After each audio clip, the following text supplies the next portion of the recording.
All right. Good afternoon, good morning, everyone. I hope you are okay, doing well, starting your day or starting your afternoon. A very warm welcome to everyone to the second webinar meeting on CoP's relaunch of the CVA Climate and Environment Community of Practice. And yeah, if there's someone who is very excited about our topic for this afternoon, I think it will be me. This is something that our topic for this afternoon is something that is heavily discussed in Asia Pacific region. And I see that everyone is joining, participants joining as we go our webinar. So before we start, we'll have a few notes before we finally kick off our webinar. So on to the next slide. Yeah, just a few reminder that this webinar will run for 90 minutes. And we will be doing our best to keep our webinar on schedule. The webinar will be recorded and made available on CoP's website. And if you need to drop off early, it will be the chance to catch up on anything you miss. Today's meeting will be in English, and our apologies that we were not able to offer live translations today. But if your first language is in French or Spanish, and you would prefer to follow a slide deck on these slides, we have prepared a slide deck for you that is in French and in Spanish, which you can see in your chat box. And also, a few reminder that since we are on a webinar mode, it is specifically to allow a larger number of interested people to register and join for today. So for most of you, there won't be a video or microphone options. However, as I see everyone is introducing themselves already in the chat box, please feel free to introduce your name and the organization that you're representing. Also to emphasize, if you'd like to interact or ask any questions, feel free to put your questions either to the panel in general or directed to specific presenter. Please use the Q&A function. You can see a button there in your screen that is on Q&A function. This just makes easier for us to keep track of questions and respond to them directly than in questions or entered in the chat box. So although we will be mindful of the chat box, so feel free to put your specific questions in the Q&A box. And if you agree, or if those questions that has been raised already and you agree to those questions, please feel free you can upvote those and use the upvote function in the Q&A. To help us see if there are questions, and we should prioritize those questions in a time available. So ourselves and the panelists may provide written responses to some questions as you proceed, and others will be directed to the panelists during Q&A after the presentation. But just a reminder to put all your questions in the Q&A box and use the upvote function. As mentioned already, if you'd like to introduce yourself, feel free to use the chat box. And if you have specific resources that you would want to share, kindly use the chat box as well. So yeah, so that's our a few reminders before we start our webinar. So now to the exciting part. I'll hand over to Celine to quickly introduce ourselves to the webinar. Thank you, Michael. Hi, everyone. It's good to see you and to discuss a bit about anticipatory action. So we are at our second webinar of the year for the community of practice. So it's a CALP-led community of practice around CVA, climate, and environment. You can obviously find the recording of the first webinar on our website. So basically, there are two arms when we are speaking about CVA, climate, and environment. You have the mitigation part. So it was our first webinar on the greening. And today we are on the response part with a focus on anticipatory action. So all the resources of the presenter today, of the last webinar, everything we see something important to be published are on the website, on the dedicated community of practice page, and you will have the recording of today and all the link with the key document. That's our amazing panelist with you. So I'm Celine Sinskibia. I'm one of the co-lead of this community of practice with my colleague Ruth McCormack, who is not here today because she's based in Canada, so definitely middle of the night for her. And my colleague that you just see before, Michael Bellauro, who is based in Asia and might be your focal point for all Asia-specific country. Next slide, please. So today we will do a very short introduction on the topic based on the state of the world cash. Then we will try to understand a bit the fundamental, the basic of anticipatory action, thanks to Anita from Anticipation Hub, and she will begin with the anticipatory cash discussion. Then we will have Anna from Start Network, who will discuss a bit more about the Start Network's experience, how funding is going, how the implementation is going. Continue with that, we have Asina and Dansam from GNDR and HKMs that will do present a bit more about what is locally led anticipatory action, thanks to their guideline and toolbox that will be there. And we will finish by the amazing presentation of Elisa Schmidt about population in Nigeria and what they are currently thinking about anticipatory action and anticipatory cash, in specifically from having a bit of the community perspective there. Okay, so just by way of a little scene setting and a reminder of the chapter on climate and environment and CVA in the state of the world cash. Now we did a kind of overview of this in the last webinar, so we're not going to reprise that now in the interest of time. But again, we can post a link in the chat if you're interested to have a look at that chapter. I guess kind of relevance here, looking at how we structured that chapter as well, the aim was to kind of look at the interactions and the role of CVA potentially kind of throughout the response cycle, sort of disaster risk reduction and humanitarian response cycle. And we found that, you know, anticipatory action was one of the really kind of boom areas, I suppose, in terms of interest and a kind of growing evidence base and examples in terms of the use of cash in anticipatory action. So yeah, I think it's probably the most substantive section within that chapter in and of itself, albeit, you know, it's relatively early days. We've got a fairly slim evidence base still, I suppose, in terms of number of studies, and a lot of the activities that have been implemented are more on a pilot scale, but you know, nonetheless, we're starting to see some kind of key findings emerging in terms of kind of preferences for anticipatory cash amongst affected populations as a means to address their needs. You know, good evidence emerging in terms of some of the positive impacts, both in the immediate and the longer term, including potentially kind of contributions towards resilience, and some learning that's being generated in terms of kind of complementary activities, in terms of kind of in-kind, early warning information and so on, that can be delivered with cash to make it more effective in terms of mitigating impacts. Something that came out quite strongly in the report as well, and was really emphasised in the conversations we've had with our panellists preparing for this, is about the need not to look at anticipatory action kind of in a silo and in isolation. It's obviously a very hot topic at the moment, but we need to avoid kind of just looking at it as a thing in itself. It needs to be treated as something that obviously is a step in part of a kind of broader response cycle, both in terms of responding to needs and in terms of being able to build resilience. So that's definitely something to keep in mind.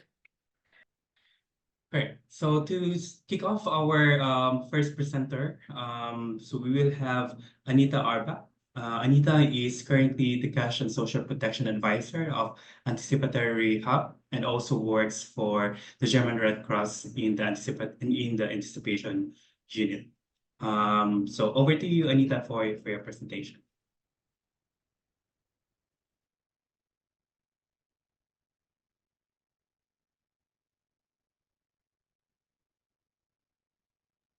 Okay, good morning, good afternoon, everybody. Can you hear me okay? Can you see my presentation? Yes. Great. So good morning, everybody. Good afternoon from Berlin. I'm not going to lie, it's early for us here this morning, so I hope I get through this without waffling too much. So the topic of anticipatory action is huge. It's really impossible for one person to know everything that's going on, and impossible to cover it in the 25 minutes I have. So I'm going to give you a snapshot, and please do contribute in the chat with your ideas, your links, and add to the discussion. And we really enjoyed the questions in the question and answer yesterday. They really helped us a lot to understand your needs and what you're interested in. So what I want to start off with is the rationale of anticipatory action. We need to invest in early warning, early action, full stop. This is the port city of Derna in Libya after Storm Daniel. 20,000 people were killed, and heartbreakingly, most of these deaths could have been avoided. So the number of disasters by extreme climate and weather events has really increased significantly in the last decades. It now stands at 83%, and most of these deaths could have been avoided. And this has risen significantly from the last decade, when in the 2000s it stood at 76% of all disasters caused by weather and climate. So we know the future is bleak. We've seen the forecast for the next 50 years, and we know that we already struggle to cope now in communities and as a humanitarian system. So we can't afford to continue business as usual. And anticipatory action, it's just one dish on the menu that can help us get ahead and prevent the inevitable and increasingly frequent impacts of these severe events. So the disasters are collaborating, but so are we. So there is hope. Weather forecasting continues to increase in accuracy and efficiency. And I just want to show you what the hope is on the horizon. And this increase in forecast is also helped by the explosion of AI, and we're seeing faster and more accurate forecasting. So there's a lot of promise on the horizon there. So if you look at this graph, on the left, it shows the track errors of a hurricane. And on the right at the bottom, you can see the lead time, or the forecast that we have to forecast these hurricanes. So if you look at the red line, it shows a much higher rate of error and a much shorter lead time in the 60s. And then if you look at the blue line below, that's what we have these days, which is a much lower rate of error and a much, much longer lead time. So what does that mean for us? It means that the window of opportunity for early warning, early action is improving. So what I want to say now is just to give you, this is foundational. This is really the common parameters, our common understanding of what anticipatory action is. So although it's implemented very differently from country to country and agency to agency, hazard to hazard, these are the ones that have been agreed upon by an informal anticipatory action task force. And you can read more about them on the Anticipation Hub. So they include the time factor. So actions always have to happen in anticipation of a hazard. The actions that should prevent, hopefully, or mitigate crisis impacts.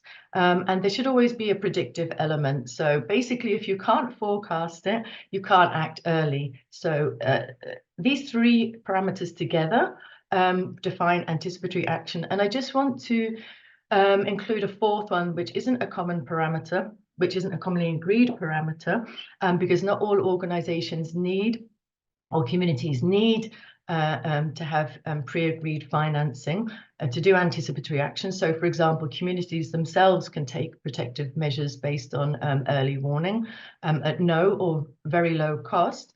But I really mention it here because it's critical, particularly for large-scale responses, to have an automatic trigger-based allocation of finances to ensure that we can implement on time.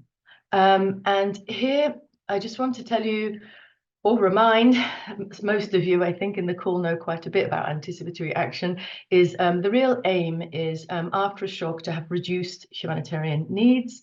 So, and it's a less reactive response. So the idea is to have fewer or hopefully no losses. So in the best case, we have no humanitarian needs at all. And in doing so, we can protect those development gains. And one thing that's really interesting and anecdotally is in the countries that that have anticipatory action plans, we're seeing much, much faster responses. So again, this is just a quick glimpse at like some of those science-based models and the decision-making around how we and when we decide to act. So setting thresholds, I like this because it's a nice visual picture of how thresholds can be set. So thresholds are usually based on those big events in the past where people experienced severe impacts, and the levels beyond which we set levels beyond which humanitarians and communities are unable to cope. So this and the Anticipation Hub summarizes every year what's going on annually.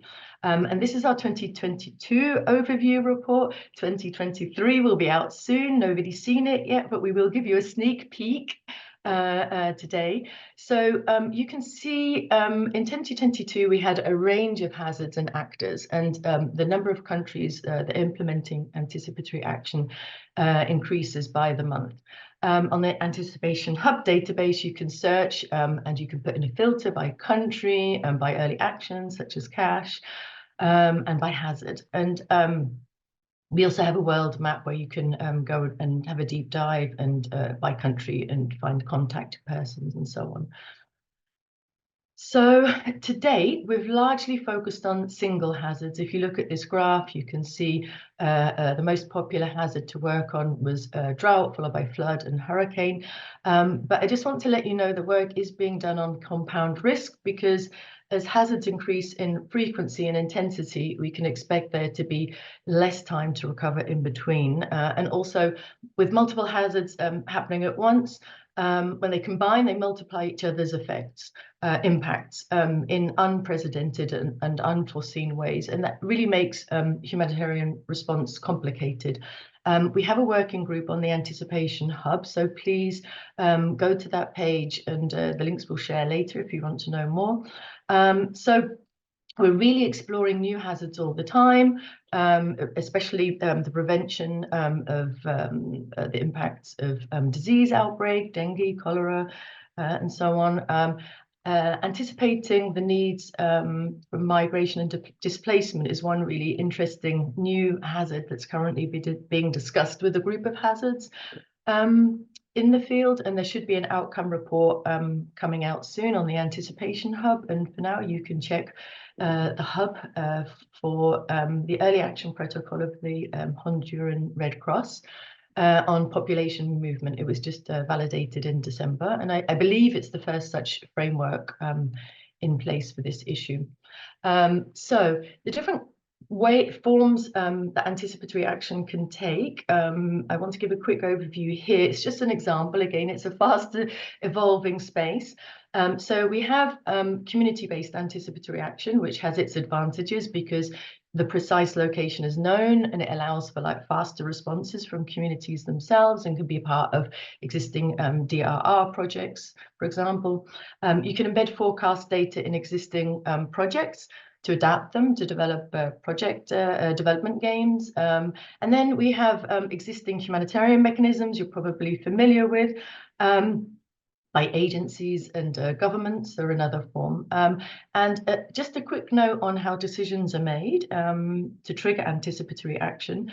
We have trigger-based anticipatory action, which we tend to see in larger scale crises using risk analyses, collective planning, scientific modeling, and then expert judgment, or also known as dynamic decision-making, tends to be for small to medium scale crises. And START network, I know we'll talk about that later, and I believe they use both the methods.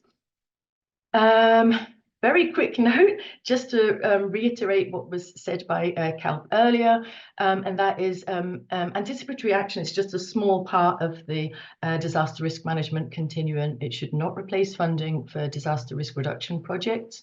It's only meant as a short response before a severe event is on the horizon.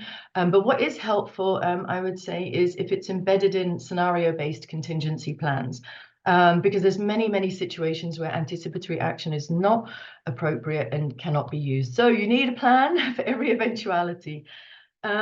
Racing through here, here's a quick overview of the different funding options. Again, there's probably more, let me know. So you're probably familiar with the international pooled funds, and national pooled funds, country-based pooled funds.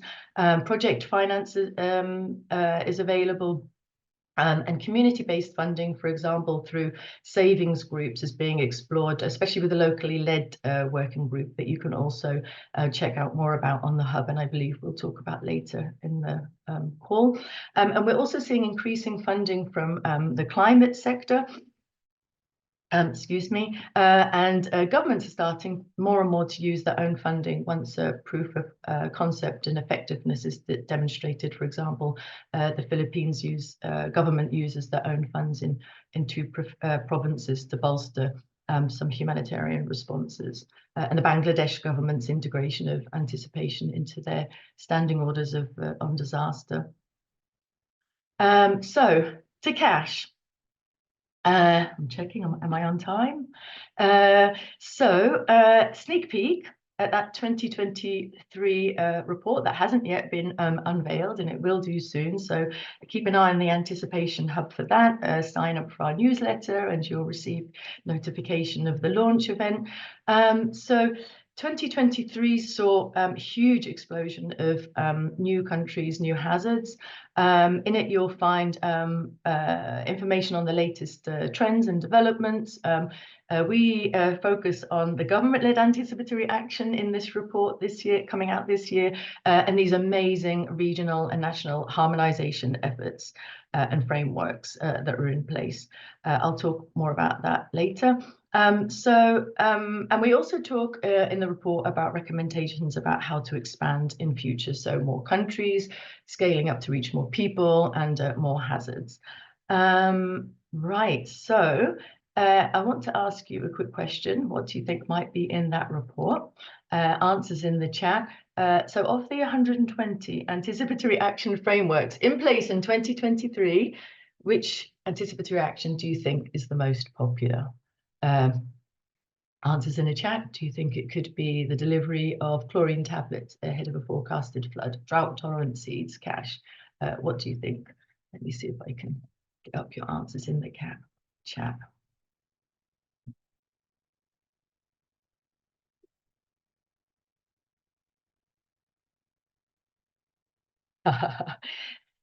Yes, indeed, it is. You've got it. Cash.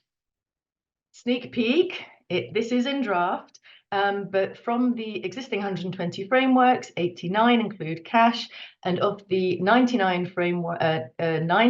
actual activations in 2022, 49 included cash. So this really underlines the importance of this webinar and CALP support, cash cap support, in helping us to come together and work as a community to further our knowledge on this sector. So I want to inspire you here with some new evidence. This is the latest evidence on the effectiveness of anticipatory cash. It was commissioned by the German government. It's, I think, one of the most robust of its kind. Herders were given a one-off multi-purpose cash transfer.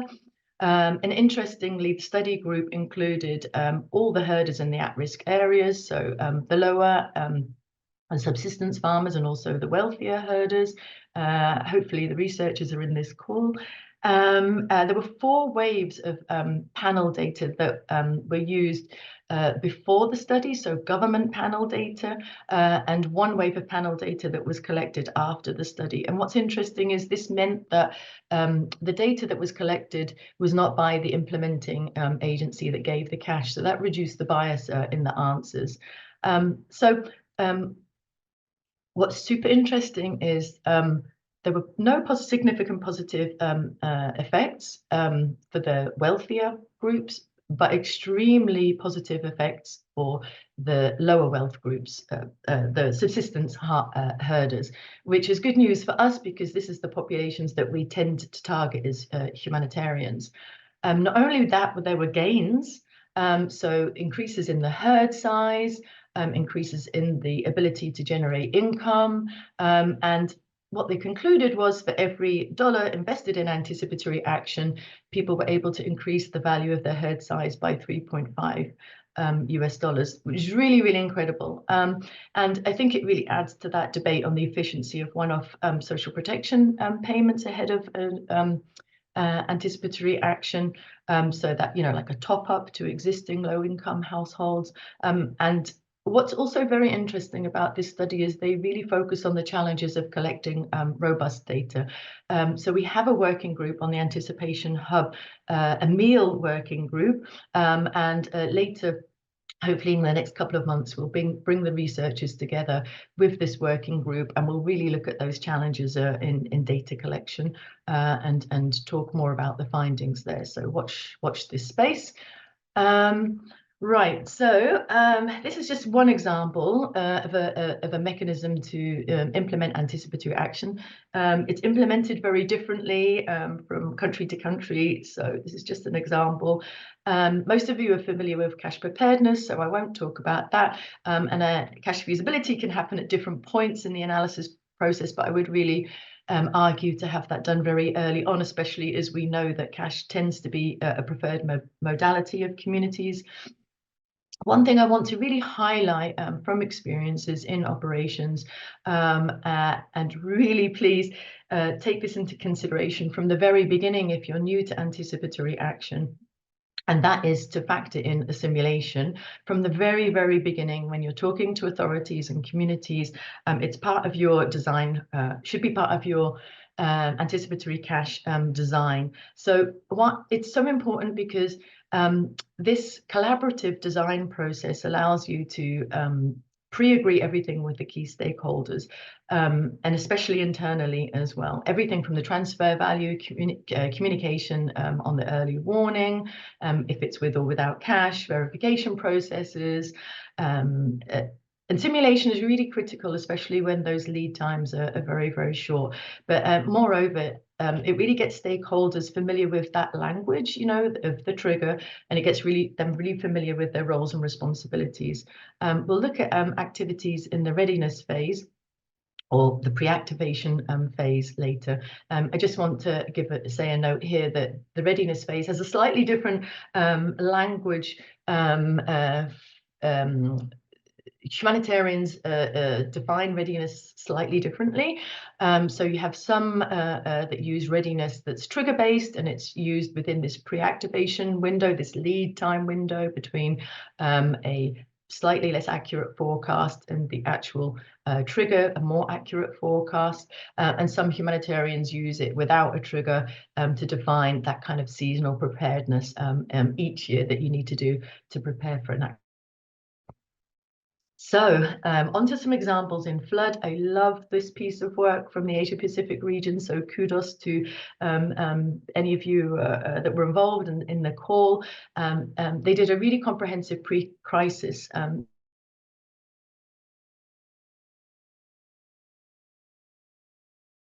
questions on risk perception, on early warning, household and community and preparation for the monsoon floods and planning.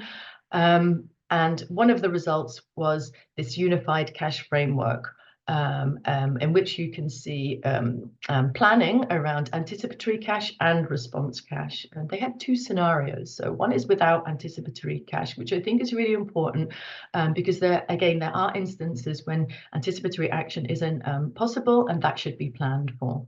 And there you have the amount that they're going to deliver when there isn't a possibility to deliver anticipatory cash.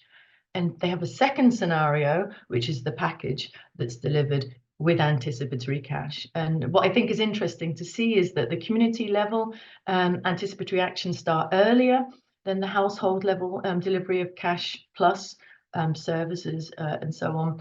And then if you take a look in the response phase here, the impact of the flood is hopefully prevented or reduced, and this reduces the need for post humanitarian support. Again, take a look at that guide. It's really wonderful, practical, inspiring. I really like it. And here's just an example of the type of household and community measures that people said that they would take ahead of a forecasted monsoon flood. And here on the right, I really like in blue is how much people would like to be done using cash, and they can perhaps handle themselves or through cash for work. And the brown is the preference for in-kind support. Really incredibly inspiring piece of work. Right, so I have the co-presenters will talk about different scenarios, so we'll just speed through this.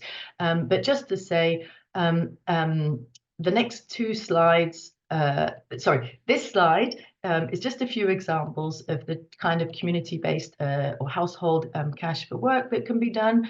And just to bear in mind that everything has to be pre-agreed and predefined before you implement this. So you need to be thinking about having the equipment already in place, especially for fast onset. Maybe notebooks on how to implement with design features. The teams have to be trained. The criteria has to be in place for worker selection, the exact payment rates, etc. In a drought scenario, again, I'm leaving this in here for your information. It will be shared after the webinar, and there's some new guidelines coming out from the Asia Pacific region technical working group on slow onset anticipatory action. I'm very excited for those to come out. And then, so in terms of feasibility, I just want to very quickly give you a few insights there. Don't assume in terms of the needs that they're the same as in response. So don't assume that you can have the same MEB or the number of transport fares or the same modality. It has to be designed on quite different activities and calculations. So for example, design for cash for work for teams to strengthen shelter ahead of a storm is quite different from the cash that's needed to rebuild from scratch. Also, I think it's important to understand in terms of preferences that the peaks of impact are different for different people, and not necessarily when the peak of the hazard occurs. So for example, people might want to save money and not spend it before the peak of the actual hazard, and they might want to spend it later in the evacuation sites, because for them, that's when the peak of the hazard is, or perhaps even they're expecting a second flood, so they might want to put some money aside. So it's not necessarily an anticipatory action fail if it's not all spent, but it might be a fail if the money isn't delivered before the hazard strikes, in order to give them the choice.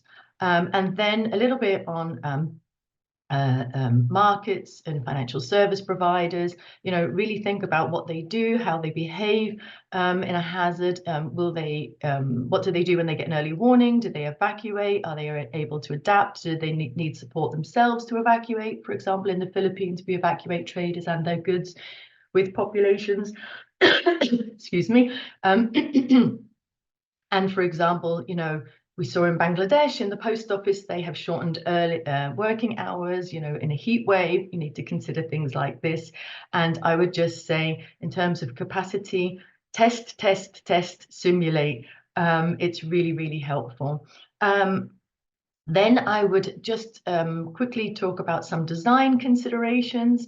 So I won't talk about all of them right now, but I will just say, there is a difference between the way some humanitarians who know where they're going to act, implement anticipatory action, and those of us who don't within the movement and governments, where we have to be ready to deploy anywhere and the location is unknown. It's much harder to prepare for. Pre-registration isn't possible sometimes, although that does give opportunities if social registries are in place. Yet it's less risky if the forecast area changes. So if you've completely prepared your community and your area for anticipatory action, and then the forecast changes and moves to another place. And this is what happened to us in the early days of anticipatory action. So we decided to stick to a national, be ready to deploy anywhere approach. So there's a lot of things that are possible to do before and ahead, and generally what the information here is telling you is get everything ready in advance. I also want just to give a nod a little bit to some of the work in particularly sensitive, fragile context, volatile context, subject to change, for example, new IDPs coming in, inflation, have the flexibility to change, have it in your plan, have the ability to switch backwards and forwards between in-kind and cash, to be able to modify the caseloads if you need to, the transfer value, and so on. And if you do have pre-financing, you still need to think about pre-positioning of cash. We have a bias towards pre-positioning in kind, but having cash available in your agency or in your bank account and ready to go will really help you with those fast onset activities. Okay, and here, again, this is just a list that I want to leave you for after the webinar. And I would say specific really to cash is really making sure that you onboard those FSPs thoroughly, seasonally, so they understand the triggers and they understand and are reminded of their contractual obligations. We have had FSPs that forget some of the things that are mentioned in their contract, and things like a stop mechanism if the forecast changes, what happens contractually with an FSP. These kind of things need to be prepared and reminded annually. So I'm just about on my last slide. I feel like I'm running a verbal marathon here. So there's so many resources out there, lots of sectoral and hazard related guidance, on drought and shelter, food security. You can find all of that on the Anticipation Hub. FAO have a lot of really great resources on drought and anticipatory action, agriculture. We also have on the Hub resources from the regional working groups, technical working groups. So here are some of the really great resources. This is a really fantastic new one. And as I mentioned earlier, the slow onset is coming out, and it's very exciting. Drum roll. I'm pleased to announce a brand new resource that's coming out. It's very exciting. I've only seen the screenshot. I haven't seen it myself, but WFP were kind enough to get into contact and tell us about their new anticipatory cash technical guidance that's coming out soon. So watch this space. Of course, it will be announced on the Anticipation Hub as well. A question will come up later about whether or not you foresee the need for a global working group on anticipation and cash that we don't yet have. And lastly, please stay in touch. I am actually paid and employed to support you and to further the knowledge and understanding of the humanitarian community on integrating anticipatory cash and social protection. So reach out. I'll put my contact details in the chat. Join our, if you have some experience, join our community directory. I think you can find most of the presenters in that directory as well. And that's all for me. Did I manage to finish on time today? I was late yesterday. Yes, yay. Thank you so much. Great. Thank you very much, Anita, for that wonderful presentation. And I think it will be a good overview as we discuss more on anticipation and anticipatory cash in general. And feel free to visit Anticipation Hub for more resources and to be part of your country technical working. I know there are a few of them currently ongoing, so feel free to reach out, especially in your region and in your country. So and there's so much that are yet to be discovered, I guess. So as mentioned by Anita, the linkages to social protection, and there's so much more to learn. And it's important that we are all sharing these learnings together. So cool. Yeah, and then to move on with our presentation, we have Anna Farina from the START Network. Anna has been working on with the START Network for the past 5 years. She's part of the senior management team and leads the crisis anticipation and risk finance team. Under her guidance, this team has grown from nearly 40 staff members across 9 countries globally. So to talk us more on the experiences on funding and implementation on anticipatory action, I'll give the floor to Anna. Anna, over to you. Thank you, Michael. Good morning, everyone. Can you hear me okay? I hope it's fine. Yes. So thanks a lot for having me here today to talk about what STAR Network is doing, especially about funding and implementing anticipatory action through the use of cash. Next slide, please. So just to give you a bit of context about STAR Network before I begin and I go more in detail into what we do. So we are a membership organization. We have more than 90 members that are international, national, and local NGOs, and are based around the world. We have a vision for a more locally led humanitarian system that is accountable to people affected at risk of crisis. So our mission, our aim is really to achieve this through a system level shift in the way that the humanitarian action is currently approached and delivered. And this includes our funding mechanism, which provides risk-based, anticipatory, and rapid response financing for crisis. Next slide, please.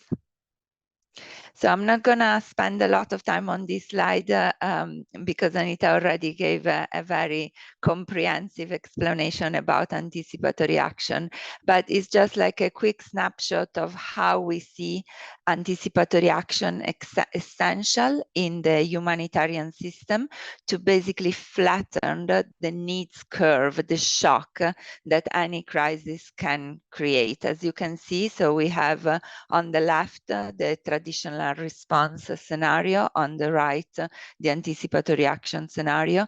So when needs are prevented, when anticipatory action is put in place before the shock hits, the needs of people is lower. So the shock has a lower impact on people, and therefore through anticipatory action, we are really able to prevent and to reduce the suffering of people affected by crisis.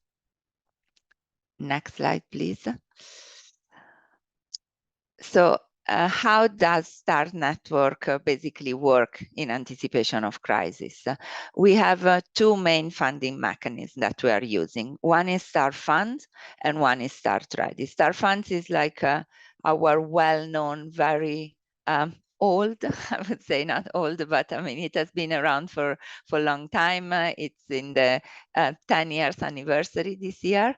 And STAR Ready is the new financing mechanism that was launched 2.5 years ago. So this funding mechanism provides funds to our members to enable anticipation. They have a slightly different focus, and so anticipatory action works slightly different in both of them. And I will go more in details in each of them, but just to give you like a quick snapshot, through the START Fund, it's possible for members to raise anticipatory and immediate response alerts for small to medium-sized crises all around the world, while STAR Ready is a trigger-based mechanism that delivers funds automatically when a specific threshold is reached and is focused on modelable and predictable crises.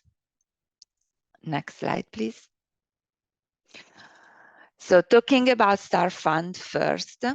So the Global STAR Fund, it's possible for STAR Network members to raise alerts in anticipation of crisis.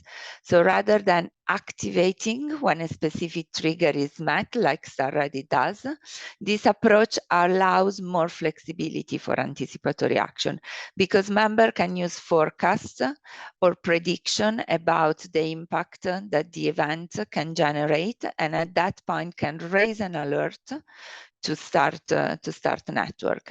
And so if the alert is activated, funds are disbursed, and this allows communities and organizations to prepare in advance for a crisis and also to begin respond much earlier and ultimately reducing the impact.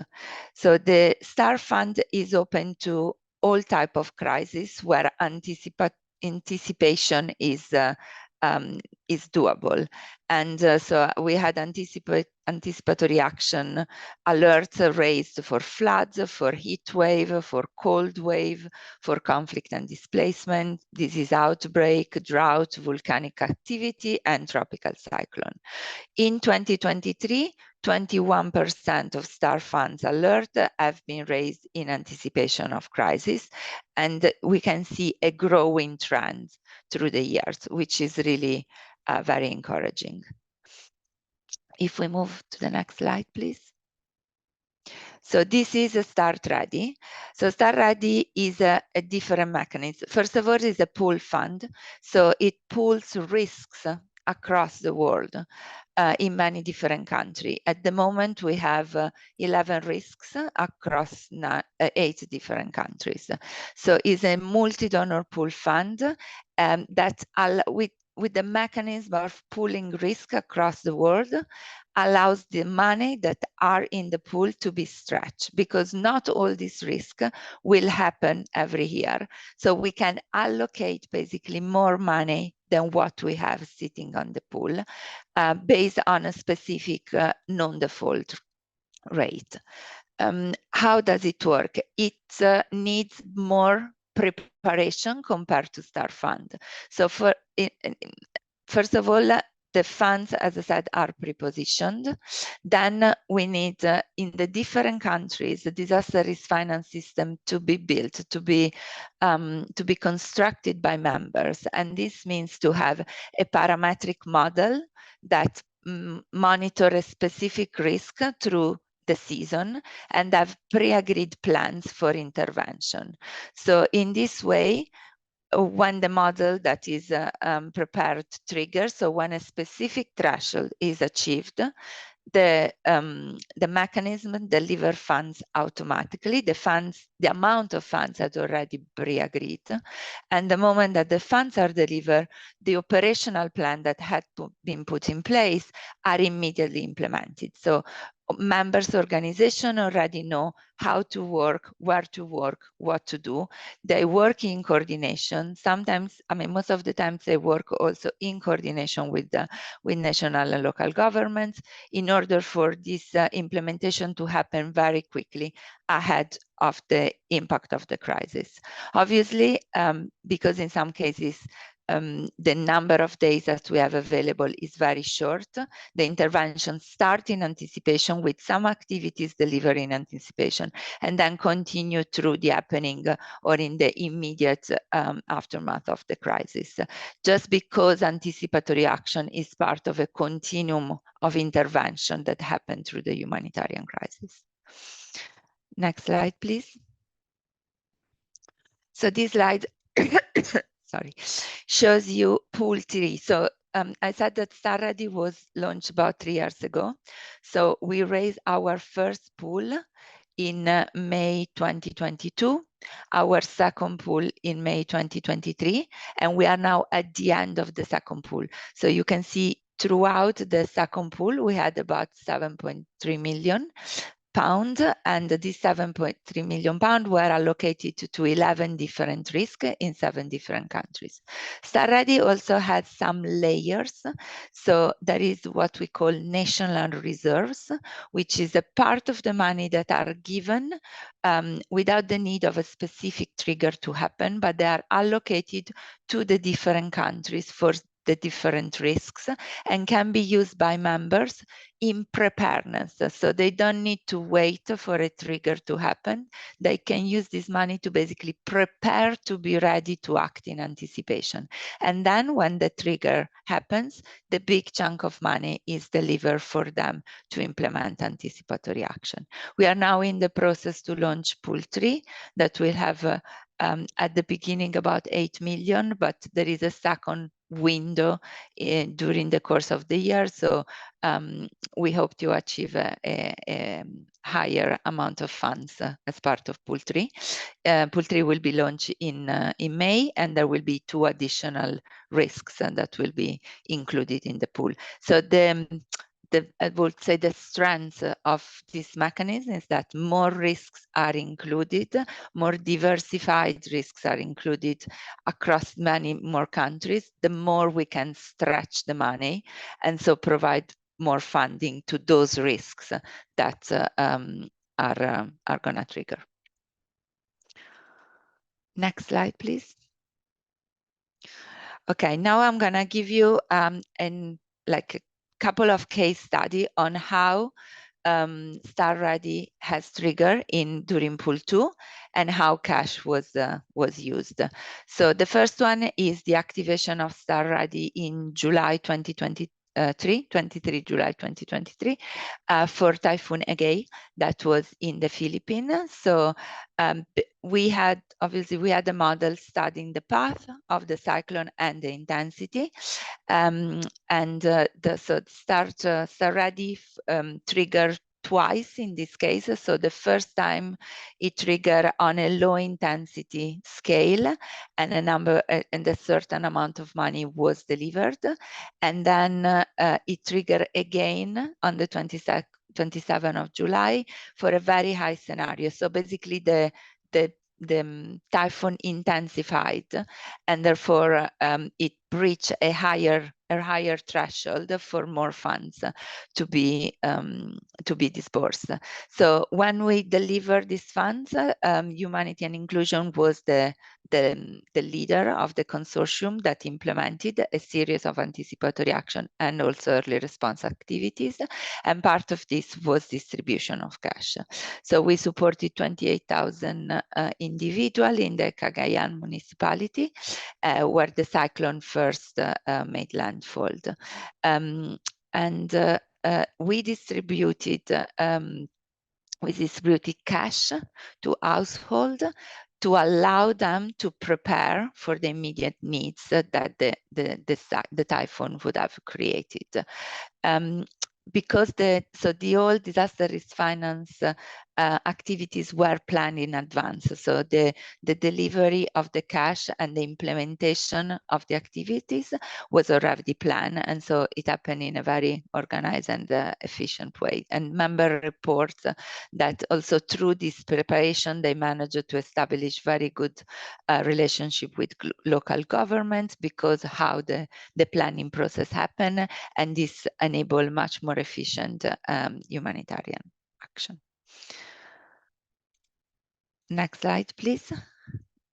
So this gives you just a bit more insight into the timeline for the activation in the Philippines. So I just presented about when the Start Ready trigger was met and how quickly the member managed to intervene. With anticipatory action, is important to recognize, as I said briefly before, that anticipatory action is part of a continuum. So while some activities happen in anticipation, some other continues to the happening of the event in the immediate response, especially with quick onset crisis like typhoon, cyclones, or flood. Flood is a bit longer, but typhoon and cyclone is really short because we need the level of certainty to know where the cyclone is going to land. So the number of days that are available to put in place anticipatory action is usually very short. So cash in this case is a very quick way to be able to reach population, especially if we use mobile cash distribution that allow the money to be sent very quickly. Next slide, please. So these are some of the quotes that we collected from people that were reached through the activation of Star Ready in the Philippines, and they emphasize the value of cash transfer as part of anticipatory action because it allows for it to be used in advance of the price increase that might also occur after a typhoon hits. So this is also a very important point to consider, is not only people receive cash and they can face their needs, they can do what they need to do, but they also may find items that are at a lower price, and the same for organization. If organization pre-position items, they may find prices to be lower than what could happen just after the crisis. So people that receive cash transfer mentioned that this cash can be used in a variety of purposes, such as for food or for medicine, and they were able to prioritize what they really needed in the specific situation. So we see this also as a very dignified way of helping people, because obviously the decision of how to use cash is in people's hands. They can really use it in the way that they prefer, and that is more suitable for the situation that they are facing. Next slide, please. So the second case I will talk about is about our Star Ready activation in Somalia. So just a very quick introduction on this. So in Somalia, we don't only work with Star Ready, we also work with a mechanism called ARC Replica, which is a macro insurance. We work alongside the Somali government, and we basically purchase insurances for drought. And it works as a risk layer on top of Star Ready. So Star Ready is activated for, I would say, smaller crises. So the attachment point is lower, while ARC Replica triggers for bigger crises. So in Somalia, as we all know, we had 5 failed rain seasons.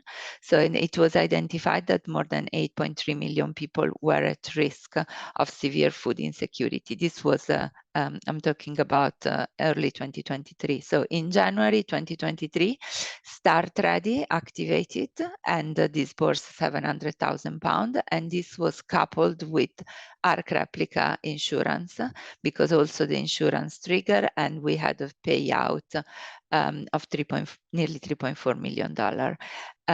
So this money target population that were most at risk of famine and acute food insecurity.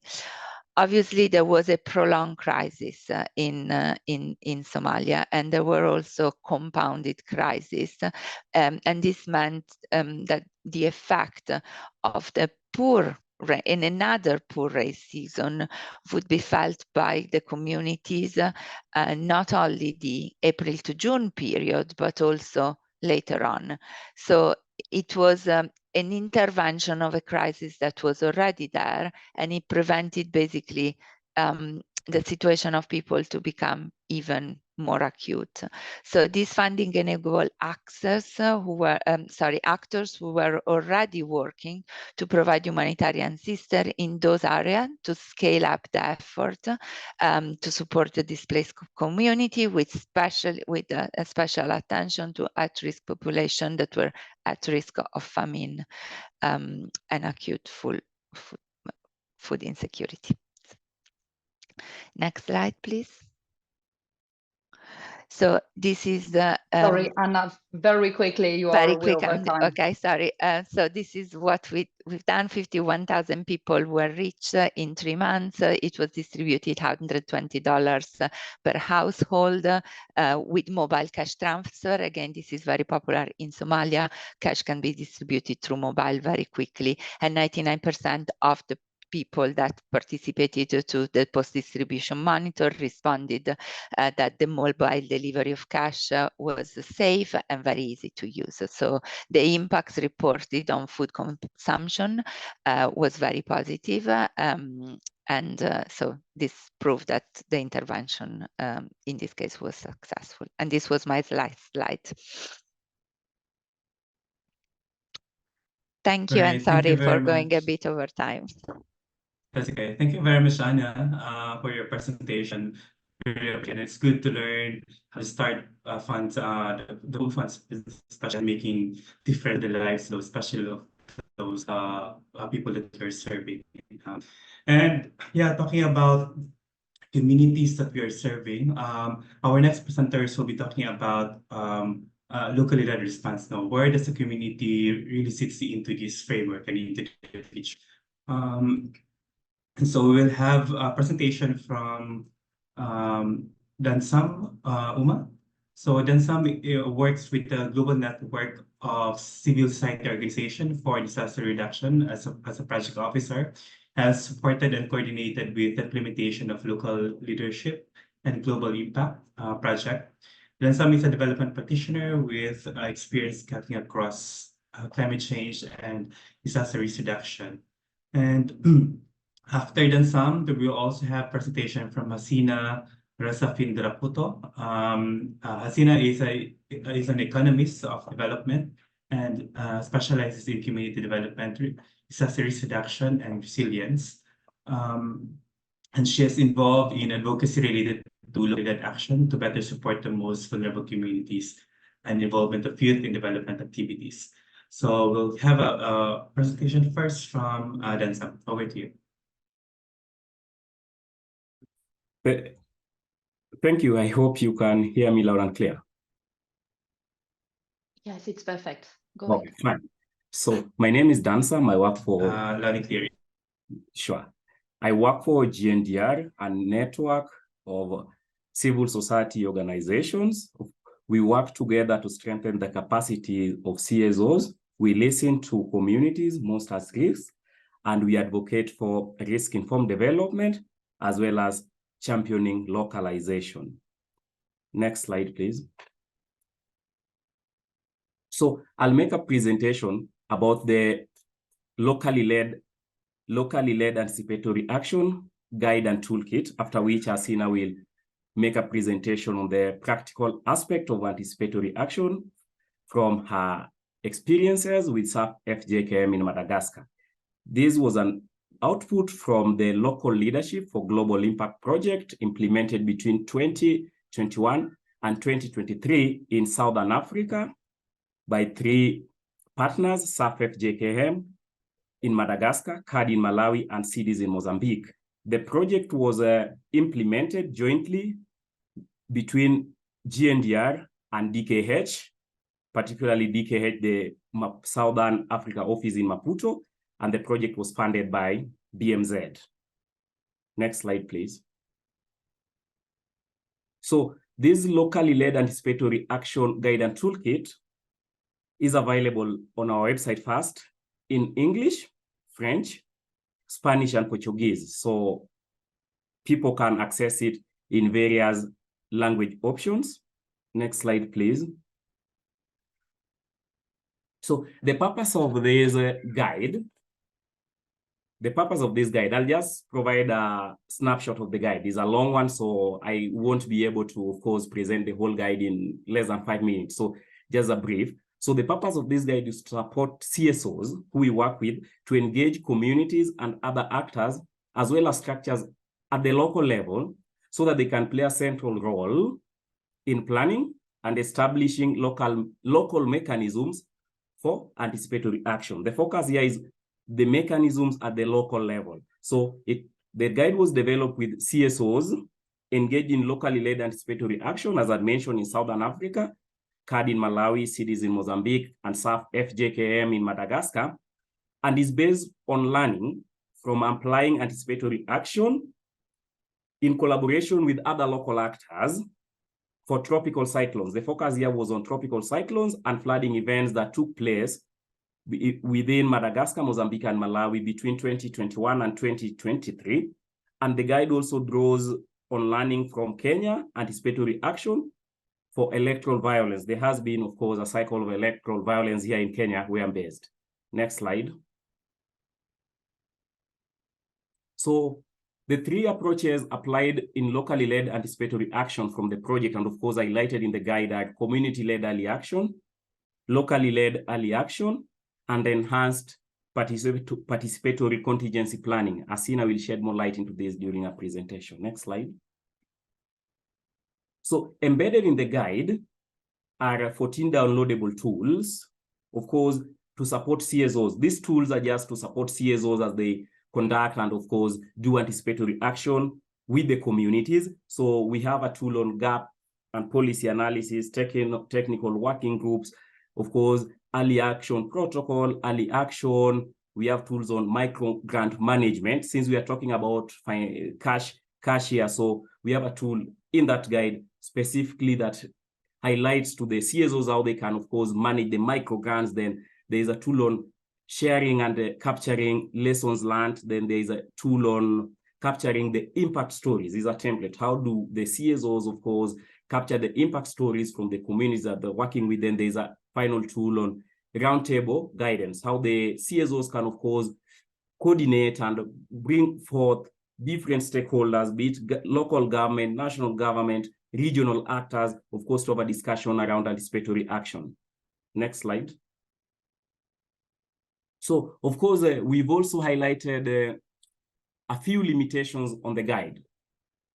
For objectivity, of course, so there are a few limitations that have been highlighted. First, the utilization of the survivor and community-led crisis response approach and the community microgrants, of course, as well as the group cash transfers that Asina will talk how they, of course, manage that, is rapidly expanding. So there's a discussion that is rapidly expanding. So the learning presented in the guide is based on limited experience of this locally led anticipatory action and is of the first documented pilots. It's more of a pilot on applying aspects of survivor and community-led response and microgrants to anticipatory action. Secondly, emphasis here in the guide is placed on the use of improved locally led early warning systems and available forecasts to inform decision-making so as to trigger early action, and how learning from these can be used to inform the development of triggers. Then finally, the use of technical risk models or forecasts can be beyond the bandwidth and capacity of some CSOs. Of course, we appreciate the fact that the CSOs that we work with, the CSOs that are doing work on anticipatory action, they are at different stages of development. Some are well established, some are just, of course, starting up. So they are at different capacities, and this can require accompaniment for technical agency. So since the CSOs are different capacity, there's need for technical support, technical guidance from agencies, which sometimes may be beyond the scope of some CSOs. They may not be able to reach out to this much needed technical support. So I end my presentation of the guide there. For those who are interested, the guide will be shared, of course, by Celine, and I'm sure my colleague Pauline has also put a link to the guide in the chat. At this stage, I invite over Asina from SAF FJKM in Madagascar to share with us the practical aspects of how they implemented anticipatory action under the LLGI project. Over to you, Asina. Thank you.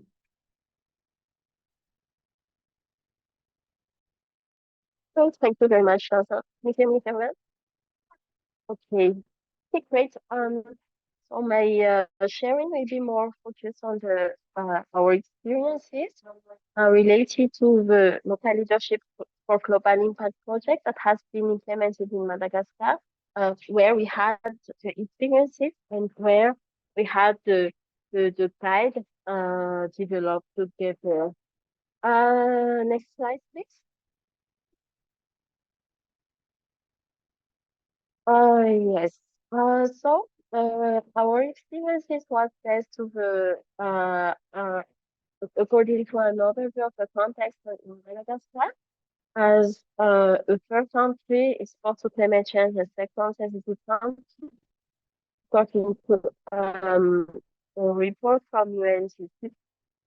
Every year we have some losses in terms of people, in terms of economic losses, which led to some humanitarian response. So the approach during the locally led anticipatory action was more about anticipating approach in order to engage community in the planning processes related to preparedness activities and contingency planning, as well as in terms of having reaction together using the microgrant mechanism, which is part of the task transfer that has been done from our side. Next slide, please.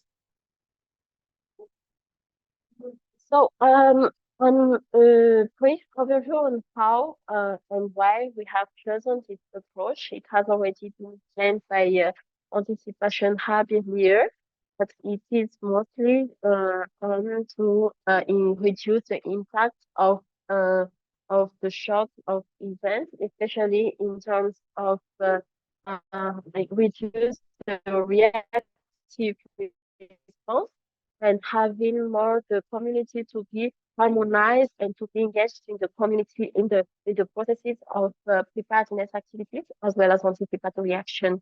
So our approach was mostly based on the capitalization of the local knowledge and to harmonize this with the national early warning system. So to engage the community in the whole process. Next slide, please.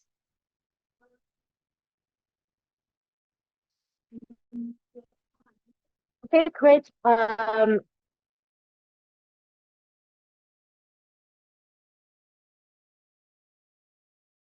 Had in terms of engagement related to locally led anticipatory action according to our experiences. So as it is a locally led approach, it is mainly based on the engagement of the community, the engagement of local structures, and to engage them in the whole processes, but also based on the only the needs in the community itself. In terms of the things, well, firstly, we had invested in terms of community gap analysis and risk analysis, and then we have developed together with the community member planning related to contingency planning, and also we had carried out some community-led early action and plan related to early action. In terms of community-led early action, we had distributed microgrants to some associations so that they could carry out task forward for community work in the community so that they could engage people in terms of preparedness activity to limit the impact of the stock after. After that, we have been able to develop a reaction protocol that has been able to be activated during the passages of cyclone of flows in terms of related to the action that has been seen in the plan that has been developed.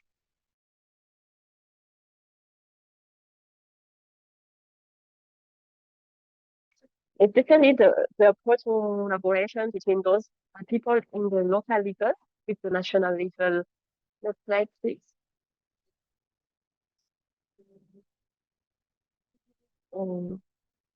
Yes. So I've raised the fact that we had three approaches. A community-led reaction, which has been based on the allocation of microgrants, and the local reaction based on the development of the reaction protocol, and the participatory contingency planning, which has been based on the knowledge at local level in order to have their own plan that should be activated during the passages of cyclone and floods. Next slide, please.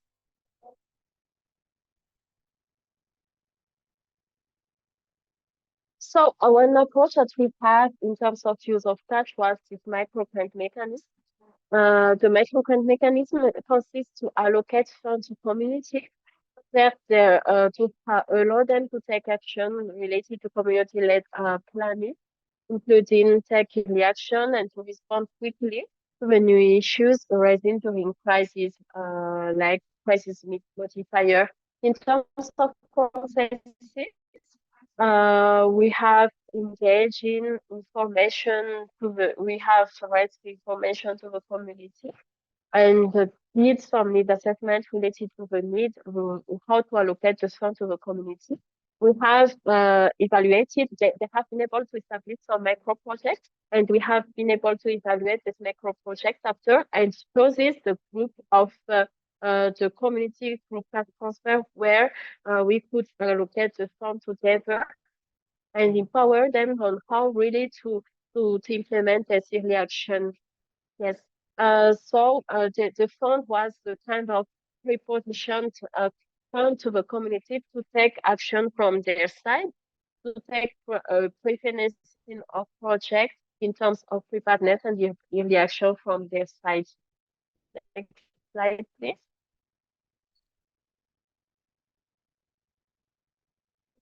And as I already said, the microgrant mechanism was mainly based in terms of a strong coordination and leadership and participation of the local factors within the experts at national level to support them on really having carrying out some action effectively. So we have engaged in this local structure, the local association that carried out this work at local level in terms of capacity building so that they could really use the fund effectively and carry out the action on time in terms of having the impact in the community. On the last slide, please. So in terms of examples of action that has been done through the microgrant mechanism, the microgrant mechanism has been able to help the group in the community to allocate for preposition in stock, determined by the community according the need to through the need assessment that has been carried out. They have also been able to carry out some rehabilitation of irrigation channels, some rehabilitation of airways, and rehabilitation with reinforcement of sites and cleaning drainage canals to help you see more that the funds were utilized to have more impact in their community and to support them during the intervention before the passages of cyclone or any floods. That's all of our experiences in terms of locally led anticipatory action based on what we have done during the project. Thank you all for listening.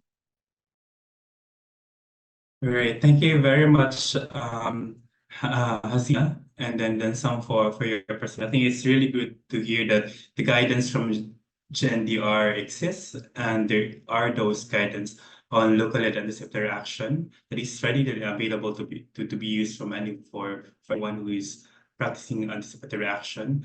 And hearing from the experience of Hasina in Mozambique, wherein how does the contingency community-based contingency plan has informed their anticipatory action, community-based local action. Yeah, thank you for those presentations, and to hear more about the perspectives of the communities on anticipatory action, we will have a presentation from Elisa Schmidt on the experiences in Nigeria. So just to quickly introduce, Elisa Schmidt is a program coordinator and the climate change focal point at Ground Truth Solutions. Ground Truth Solutions is an organization that focuses on ensuring that community voices drive decision-making on humanitarian action. So over to you, Elisa. Thank you very much. So thank you everyone for joining us today. So as was mentioned, I will be presenting on community perspectives on anticipatory action in Nigeria. Next slide, please. Next slide, please, as well. Thank you so much. So Ground Truth Solutions has been working in Nigeria for a few years now, and we've been working a lot in Adamawa State, and Adamawa State is one of the most flood-affected states in Nigeria. And for this reason, there's increased focus on anticipatory action in the state to help cope with an increasing number of floods. It's also a more cost-effective and dignified way of providing assistance. And so in order to gauge people's experiences with anticipatory cash, we conducted 6 focus group discussions in 3 different communities and spoke to 36 people.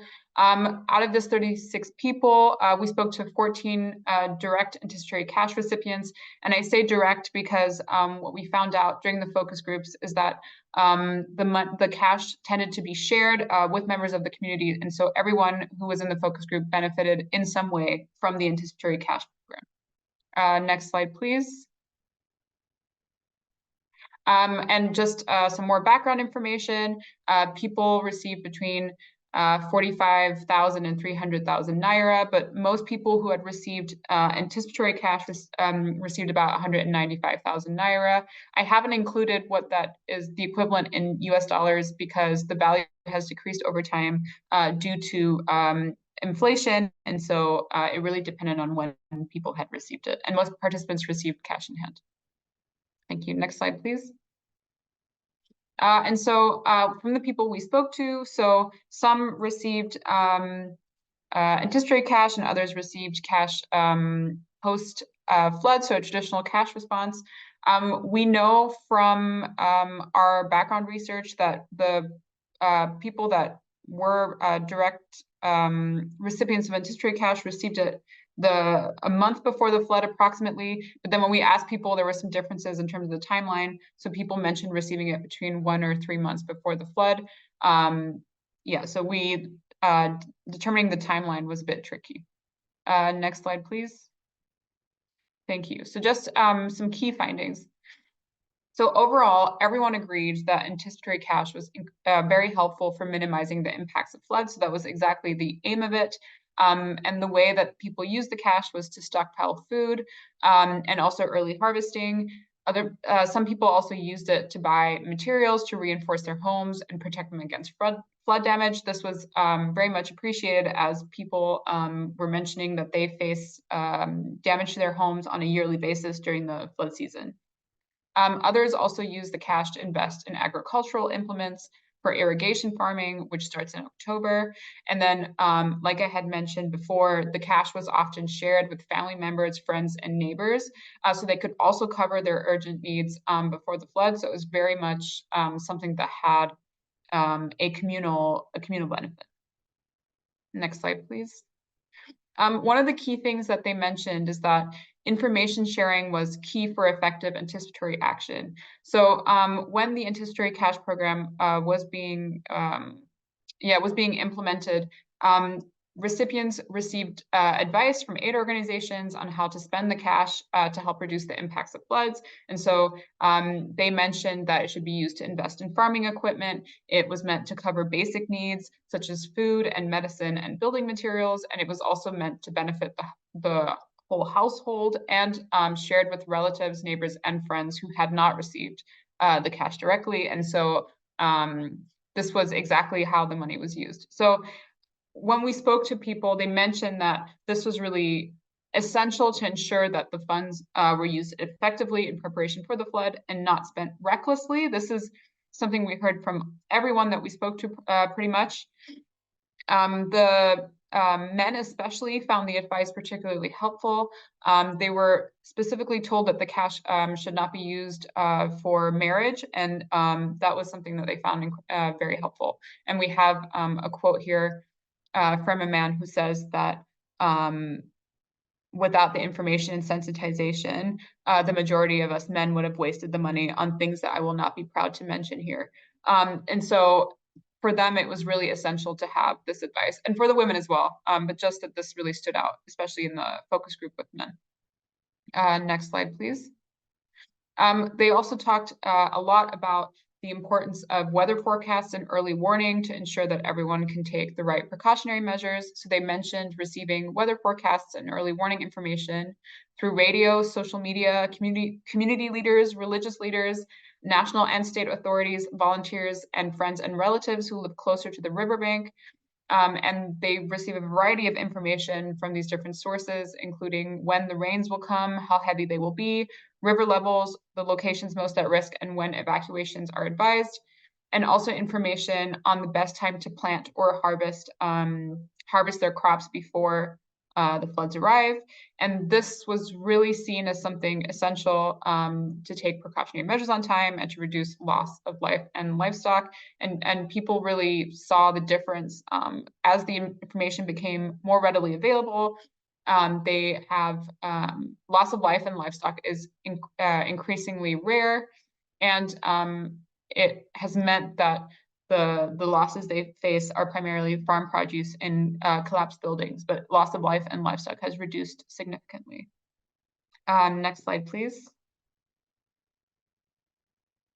So like I said, this diversity of channels is really essential to ensure that information is accessible for most community groups. However, we did hear about some challenges, including from some women who rely on their husbands or on their women leader for receiving early warning information. And this can sometimes mean that they receive the information too late.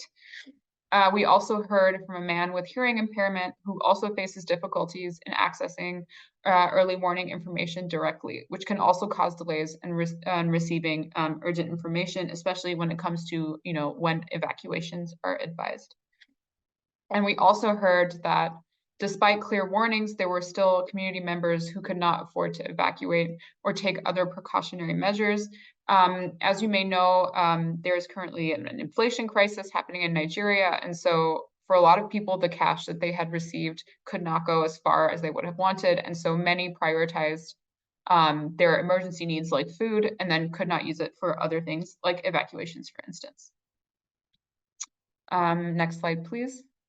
One thing that came out as well is we wanted to talk about, what people thought about anticipatory action, but people also expressed their worry about the future.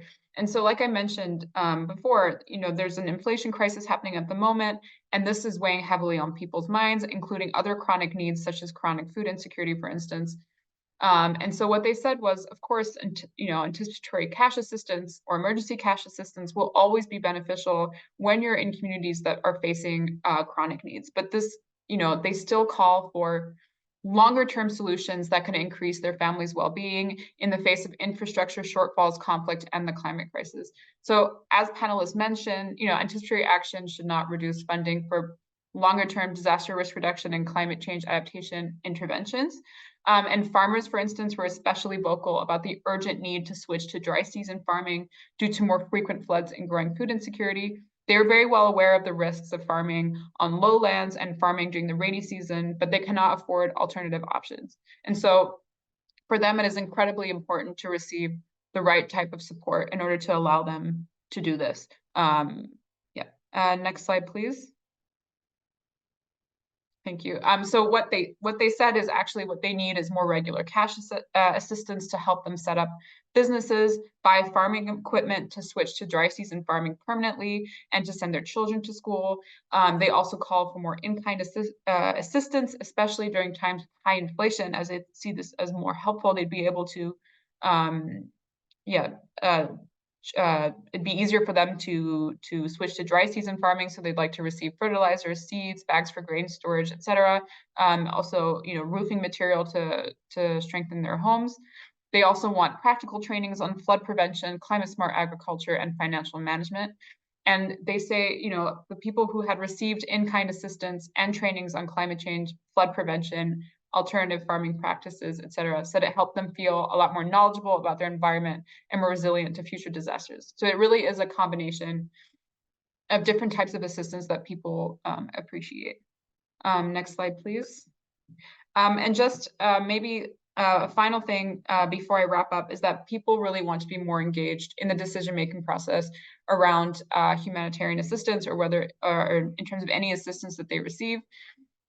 Women especially say that NGOs should not rely solely on community leaders. They want to influence the aid they receive and the frequency and amount given. They want to be educated with the knowledge and skills they need to participate in project planning and implementation.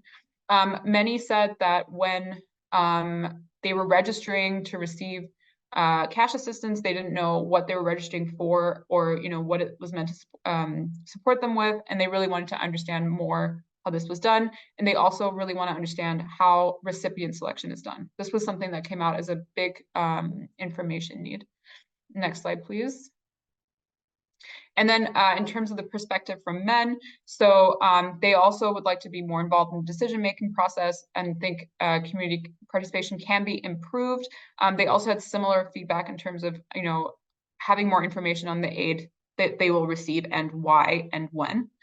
And also to point out that although women wanted to be more involved, men did not mention women as needing to be included in the decision-making process, which just highlights the importance of consulting various community groups when implementing interventions. We will be publishing the report in a few weeks, so there'll be a link in the chat if you're interested in reading the full case study. Thank you very much. Thank you very much, Lisa. I'm really looking forward to the report soon to be published.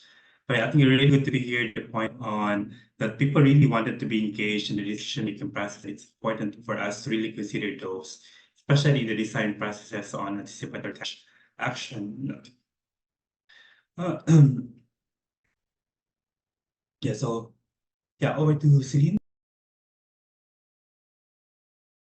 Yeah, thank you. Thank you so much for the great speaker and panelists. It was quite an amazing thing to happen. I learned so much, so thank you for all that. We also have quite a lot of persons registered in the two webinars, the one from America yesterday and the one for a more Asia-friendly times this morning. So we think that you have a lot of interest and that we also see all the Q&A. We try to answer to them, but please continue to write the question.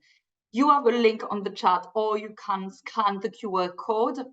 But as CoP is in process of becoming a member of Anticipatory Hub, and we really wanted to push a bit more CVA under the hub with the help of Anita and other members. So we were thinking of putting maybe a working group that could serve a number of purposes, provide the platform to explore topics related to anticipatory cash more in depth, share learning and experience, collaborate on research, analyze and attempt to address challenge, etc., etc. So we commit as CoP to co-chair this working group, and then we will see how it goes. But first, we want to make sure that you have some interest in that, and we take the opportunity with your audience to gauge a bit that the interest of the working group. So if you click on the link or scan, you will have a form. Please take it's less than 2 minutes to fill the form and indicate if you are interested either in engaging in the working group, which means that it's an active engagement. You should have put resources or at least time of your relevant colleague to commit to regularly attend and contribute to the meeting. If you are interested in the topic but want to be more passive, just share with us. We will share the learning. We will make sure that you can provide some input on the main product and documents of the working group if it's existing. If you just want to have an occasional information session, just register to the community of practice. We will share within the community of practice the main finding. Due to the large interest, we should have other webinar from this community of practice around anticipatory action. So please also select all the topics that you have most interest in it. So either we can do webinar or we can work on that in the working group. So we suggest you to select 4 of the topic part of the form. And I hope you will enjoy all the event and the webinar. Of course, we will share the recording, the presentation of all the panelists. We will also continue to do the translation properly. I'm sorry, it's a bit draft for now, and some languages still missing. But we are really happy to have that event today. And thank you so much, all of you, for joining. And closing remark to Michael, yes. No, thank you very much, Celine, and thank you very much to everyone for your participation. I think this is one of the biggest participation we have had, and that just reminds us that anticipatory action, anticipatory cash, is still a growing area for us to learn all together. And feel free to join the working group and share your experiences with us. And let's all learn together as a journey in finally coming up with new learnings together in anticipatory action. So thank you very much, everyone. And then, yeah, hopefully we'll see you in our next webinars in the future. Thanks for now. Bye. Bye-bye.